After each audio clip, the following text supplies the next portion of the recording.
धर्मांतरण बहुत बड़ी समस्या हो गई है। आपके रायगढ़ की भी डेमोग्राफी बदल गई है। मैं आ रहा था तो रिसर्च कर रहा था कि यहां क्या सिचुएशन है, तो पता चला यहां की भी डेमोग्राफी बदल गई।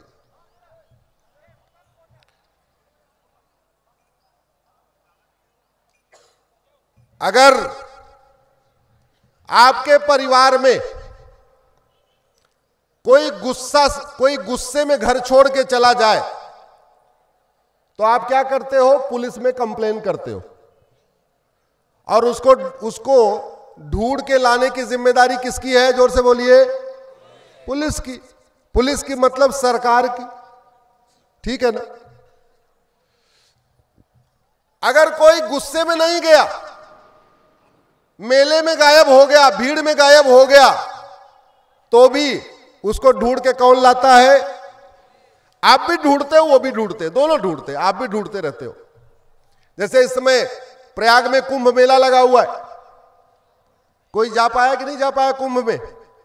नहीं गए। वैसे अब भीड़ कम हो रही, अब जा सकते हो। अभी बहुत भीड़ थी, मैं वहीं का रहने वाला हूं, लेकिन 2-3 दिन के बाद भीड़ कम हो जाएगी, तो जा सकते। तो कुंभ में लोग बिछड़ जाते हैं, तो उनको परिवार वाले भी ढूंढते हैं कहां चले गए, और पुलिस भी ढूंढती कहां चले गए, और पुलिस ढूंढ के लाके परिवार से, तो परिवार मिलन कराना किसका काम है? जोर से बोलिए। परिवार मिलन कराना किसका काम है? सरकार का। परिवार मिलन के लिए एक और भी शब्द है, उसको कहते हैं घर वापसी। तो घर वापसी कराना किसका काम है? सरकार का। केवल हमारा ही थोड़ी। तो मैं तो आज आप सबसे कहता हूं, पता करो 50 साल पहले, 100 साल पहले, 150 साल पहले, 200 साल पहले कौन बिछड़ गए थे? तलवार के डर से चले गए, जजिया न दे पाने के कारण चले गए, किसी और कारण से चले गए, अपने मन से चले गए, गुस्से में चले गए, दुखी होके चले गए। उनको वापस ढूंढना किसका काम है? उनको वापस मिलाना किसका काम है?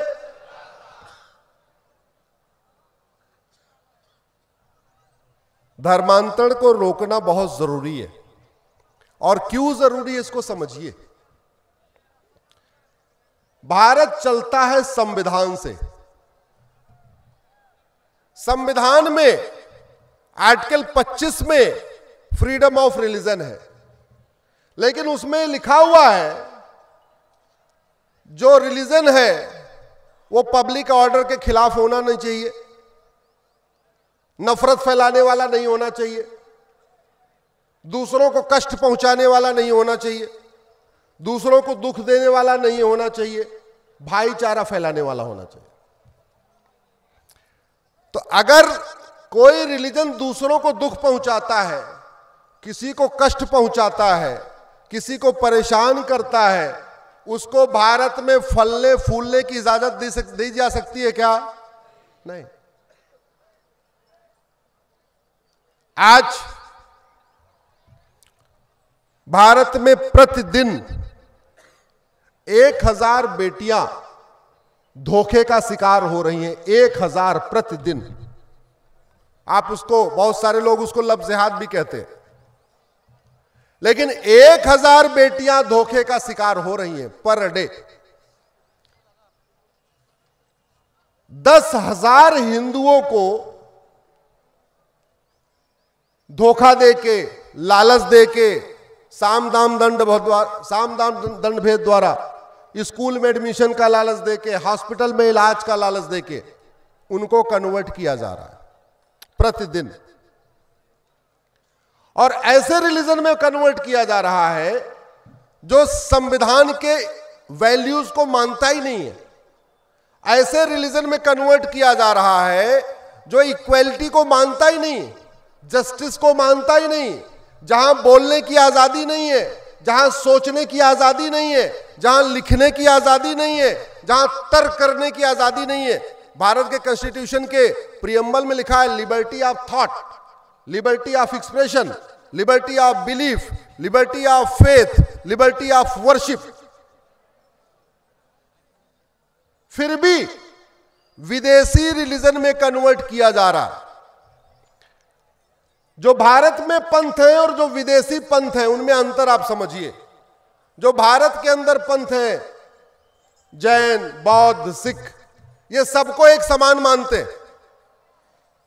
आ जाओ तो स्वागत है और छोड़ के जाओ तो कोई दिक्कत नहीं। आज तक किसी ने जैन धर्म को छोड़ा, उसका गला काटा क्या? जोर से बोलिए। आजकल बहुत सारे लोग हिंदू धर्म को छोड़ के गए, किसी का गला काटा क्या? बौद्ध छोड़ के चले जाते हैं, कोई गला काटा क्या? नहीं। लिबर्टी ऑफ फेथ है, लिबर्टी ऑफ वर्शिप है। आओ तो स्वागत है, जाओ तो कोई बात नहीं। अपनी इच्छा से जियो, स्वतंत्र होके जियो। ये भारतीय पंथों में है। विदेशी पंथ में उल्टा है। आने के लिए बहुत सारे ऑफर, और अगर गए तो शर्तन से जुदा। क्या ऐसे पंथ को भारत में फलने फूलने की स्वतंत्रता देनी चाहिए क्या?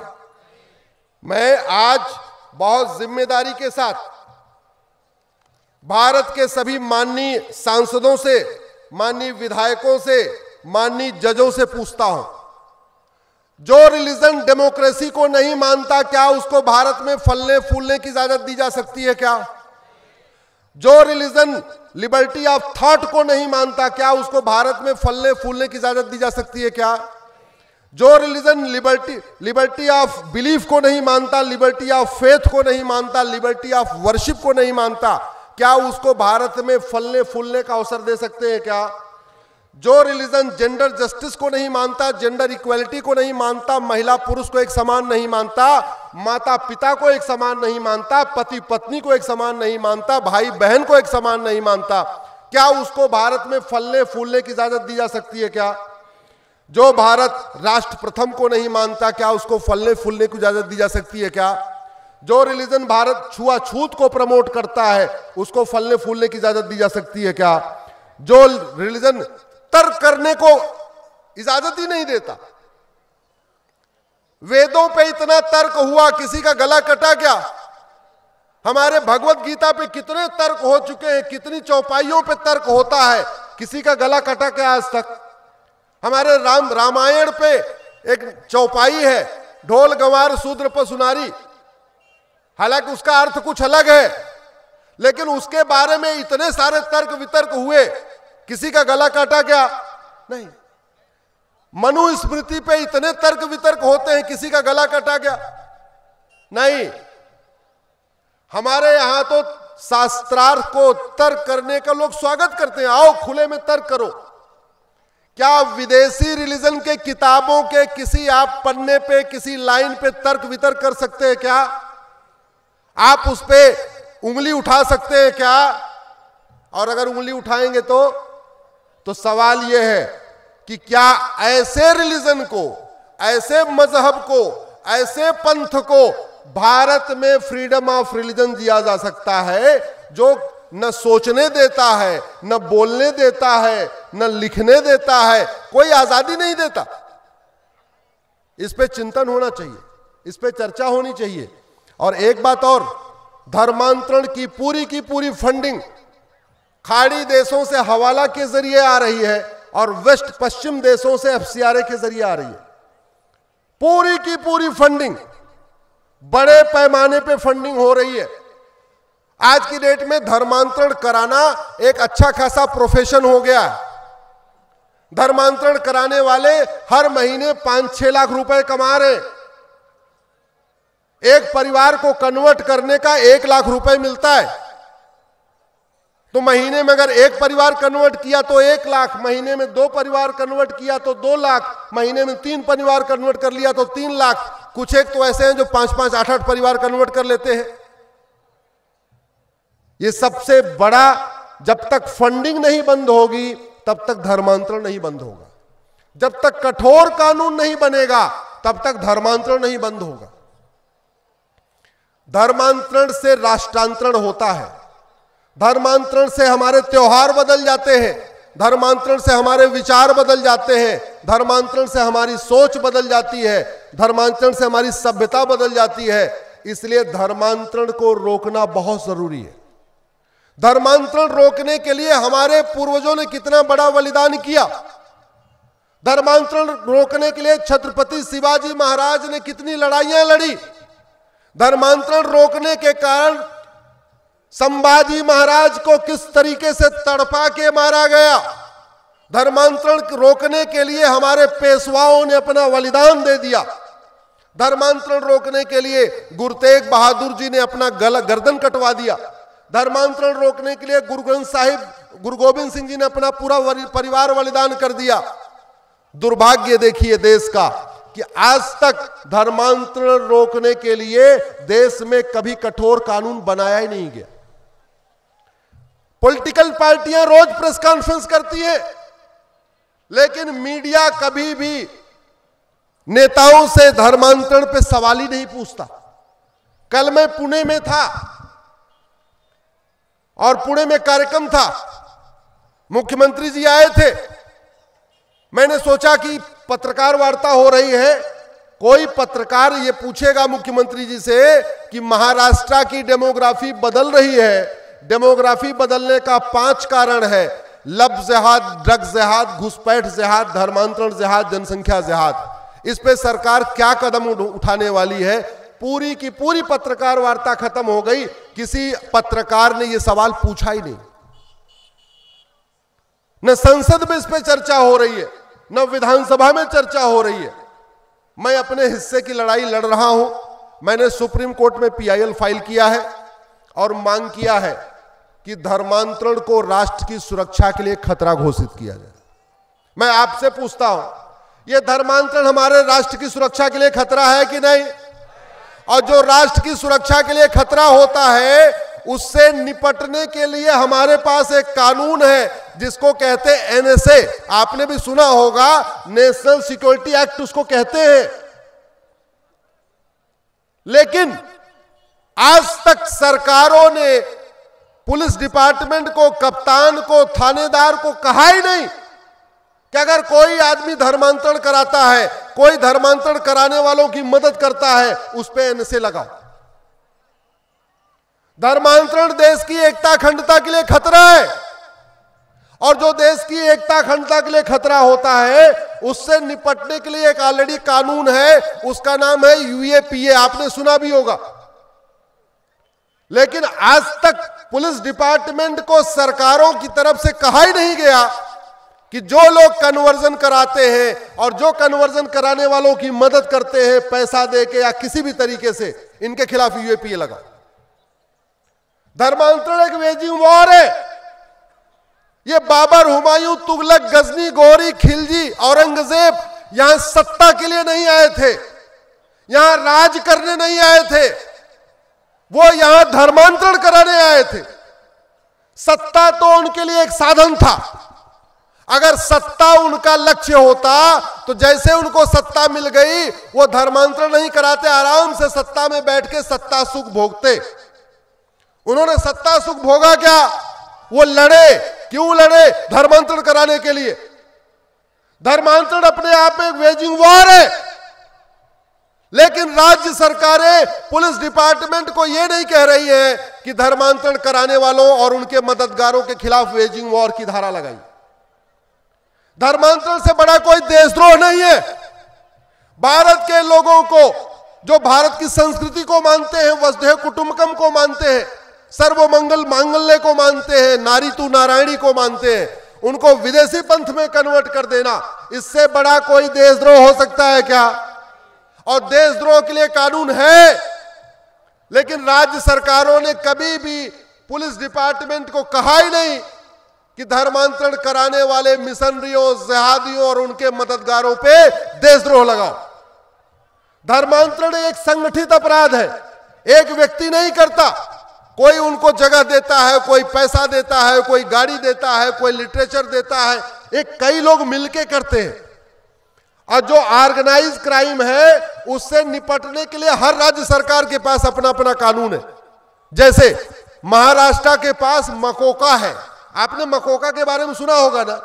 वो मकोका कानून इसलिए है कि जो संगठित होकर क्राइम किया जाता है, अपराध किया जाता है, उन पे मकोका लगाया जाए।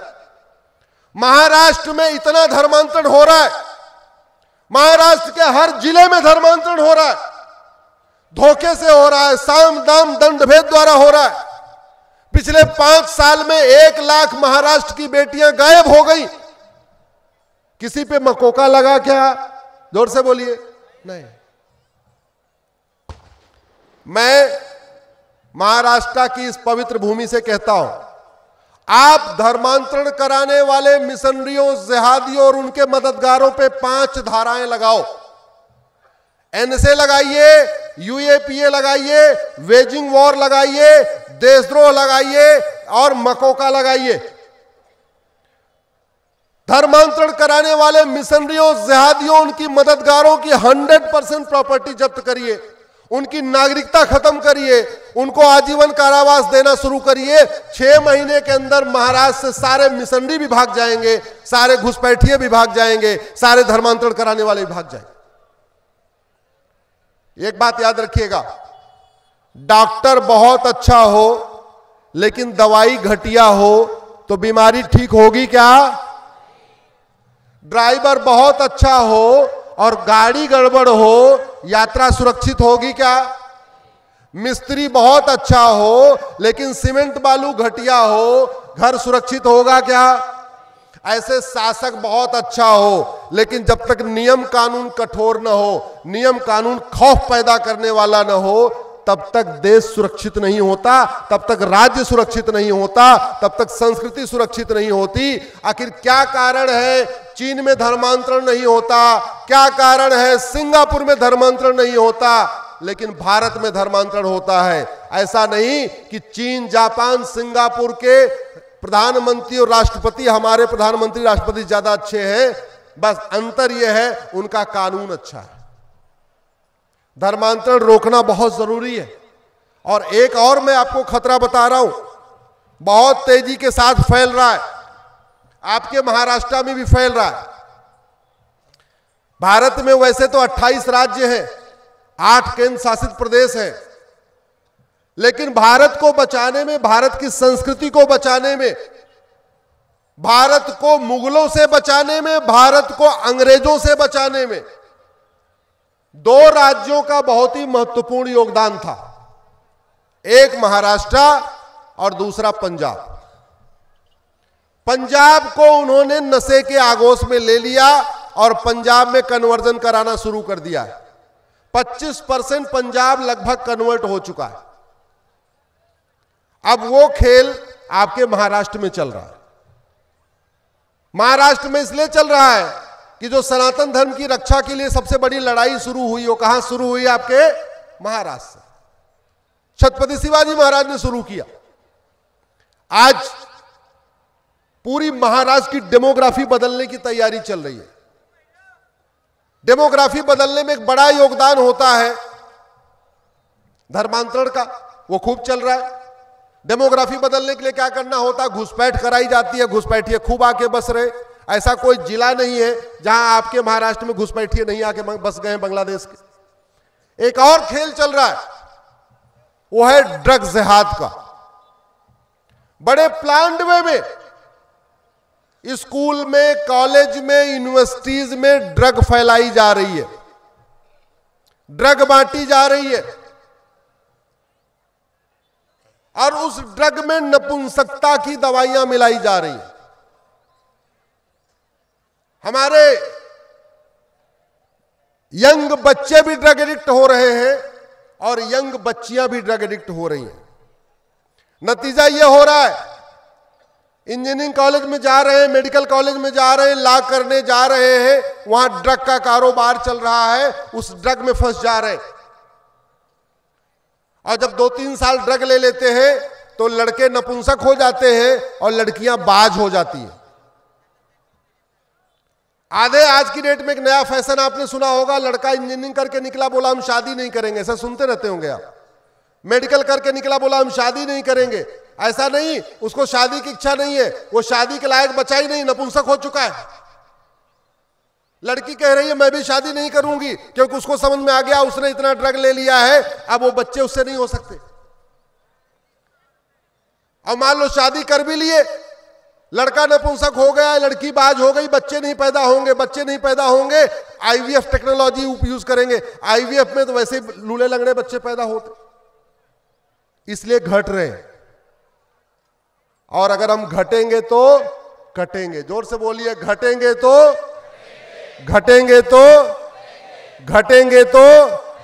और घटने का मूल कारण है लव जिहाद, ड्रग जिहाद, घुसपैठ जिहाद, धर्मांतरण जिहाद, जनसंख्या जिहाद।